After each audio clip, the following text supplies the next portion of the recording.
మరి బోర్డ్ ఎగ్జామ్స్కి వెళ్తున్న పిల్లల కొరకు ప్రార్థన చేద్దాం. ప్రార్థన చేసుకుందాం. కండ్లు మూసుకొని ప్రార్థనలు ఏకీపించండి. పరిశుద్ధమైన నా పరలోకపు తండ్రి, యేసు రక్తము ద్వారా యేసుక్రీస్తు నామంలో ప్రార్థిస్తున్నాను. ఇదిగో నీ బిడ్డలకు జ్ఞానం ఇచ్చేవాడు నీవే. యెహోవా యందు భయభక్తి కలిగి ఉంటే జ్ఞానం నాకు మూలమన్నావు.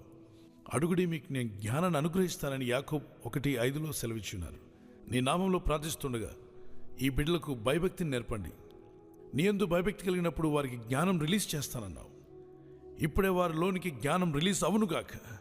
వారు స్టడీస్లో చక్కగా ఉత్తీర్ణులు ఉన్నట్లు, ఉన్నతమైన చదువులు చదువుటకు కావలసిన సామర్థ్యం, ఆ పరీక్షలకు సిద్ధపడేటువంటి జ్ఞానాన్ని, జ్ఞాపశక్తిని, ధైర్యంగా వెళ్ళి చక్కగా రాయగలిగేటువంటి శక్తి, సామర్థ్యము, బుద్ధి, జ్ఞానములు, జ్ఞాపశక్తిని ఇప్పుడే వారికి దయచేస్తున్నందుకు స్తోత్రాలు చెల్లిస్తున్నాను.